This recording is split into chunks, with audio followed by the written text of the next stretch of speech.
विश्वदीप तथागत भगवान बुद्ध धर्मप्रिय महान धर्मप्रिय चक्रवर्ती सम्राट अशोक, भारतीय संविधानाचे शिल्पकार परमपूज्य भारतरत्न डॉक्टर बाबासाहेब आंबेडकर या महापुरुषाला घडविणारी तुमची आमची माई माता रमाई आंबेडकर या आपल्या आदर्शाप्रती प्रथमतः या पवित्र बुद्धाच्या मानस विहारात मी त्रिवार अभिवादन करतो, पंचांग प्रणाम करतो। गायतोड येथील सर्व उपासिका यांना माझा प्रथमतः जय भीम।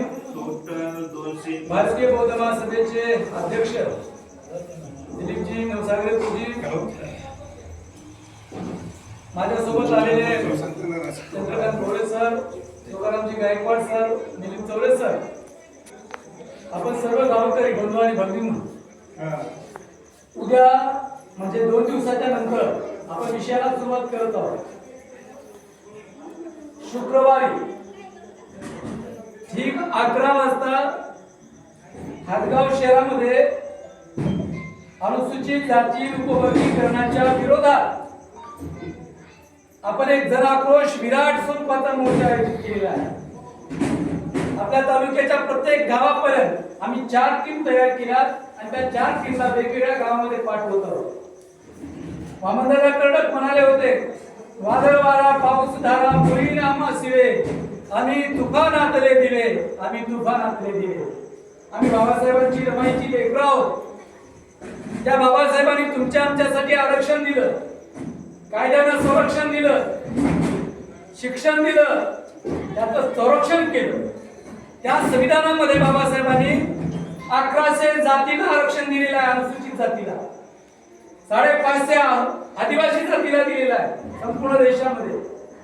महाराष्ट्रामध्ये 59 जातीला अनुसूचित जातीमध्ये एसटी मध्ये आरक्षण दिलेलं आहे, 47 जातीला आदिवासीचं आरक्षण दिलेलं आहे एसटी मध्ये आणि 200-250 जातीला ओबीसीचं आरक्षण दिलेलं आहे।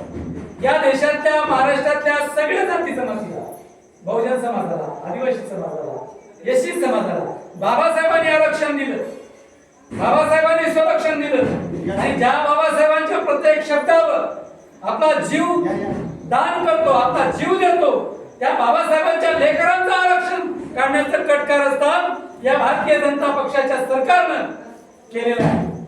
जर आपलं आरक्षण काढून घेतलं, आपल्या एसटीचं आरक्षण काढून घेतलं तर उद्या आपल्या लेकरांना नोकऱ्या लागणार नाहीत, उद्याच्या पिढीला शिष्यवृत्ती मिळणार नाही, दलित वस्तीचा निधी तुमच्या गावात येणार नाही, दलित वस्तीच्या योजना तुम्हाला लाभणार नाही।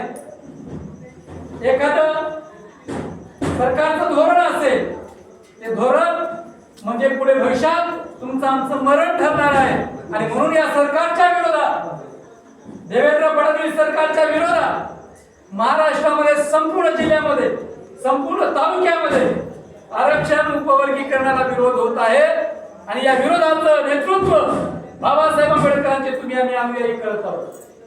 तुमचं आमचं म्हणणं आहे, या सरकारला सांगणं आहे की 59 जातीचं आरक्षण जे अनुसूचित जातीचं आहे ते तसंच राहू द्या, ते फोडू नका, त्याचा अवकडा करू नका। जर तुम्ही अवकडा केला तर हे मनवादी सरकार या देशातल्या, या महाराष्ट्रातल्या प्रगत जातीच्या नावाखाली, विशेषतः महाराष्ट्रामध्ये बौद्ध समाजाचे हे आरक्षणाचं ताट काढून घेण्याचा प्रयत्न करत आहे। आणि जर हे बौद्धांचं आरक्षण काढून घेतलं तर बौद्धांच्या भविष्यात येणाऱ्या पिढ्या ह्या गुलाम होती, लाचार होती, त्यांची प्रगतीची पंख छाटले जातील आणि म्हणून येणाऱ्या पिढीला आपल्या लेकरांच्या भविष्यासाठी, आरक्षणासाठी, शिक्षणासाठी, शिष्यवृत्तीसाठी तुम्हाला आम्हाला फार मोठा संघर्ष करावा लागणार आहे आणि होऊ नये म्हणून हे आरक्षण उपवर्गीकरण रद्द झालंच पाहिजे आणि हे रद्द करण्यासाठी तुम्हाला आम्हाला आपला आवाज बुलंद करावा लागणार आहे, सरकारला सांगावं लागणार आहे, खबरदार तू जर आरक्षण लागू केलं तर हा महाराष्ट्र आम्ही बाबासाहेब आंबेडकरांची औलाद आहोत, कदापि सहन करणार नाही. आणि म्हणून हे आरक्षण उद्भवनीकरण होऊ नये यासाठी 11 वाजता शुक्रवारी म्हणजे 7 तारखेला तुम्हाला हदगाव शहरामध्ये यायचं. काही होऊ द्या, रोजीरोटीचा एक दिवसाचा प्रश्न नाही, आपल्या लेकरांच्या भविष्याचा प्रश्न आहे, येणाऱ्या पिढ्यांच्या भविष्याचा प्रश्न आहे, आपल्या आरक्षणाचा प्रश्न आहे. जर हे आरक्षण त्यांनी काढून घेतलं तर येणारी पिढी तुम्हाला आम्हाला माफ करणार आहे. आपल्या बापदाद्यांनी बाबासाहेबांपासून आतापर्यंत हे आरक्षण टिकून ठेवलं, म्हणून तुम्ही आम्ही तुमची लेकरं, माझी लेकरं, आपली लेकरं शिकत आहे. आणि हे आरक्षण काढून घेतलं तर पुन्हा तुमच्या कमरेला झाडू आल्याशिवाय राहणार. मित्र, मायबाप, मी तुम्हाला विनंती करायला आलो.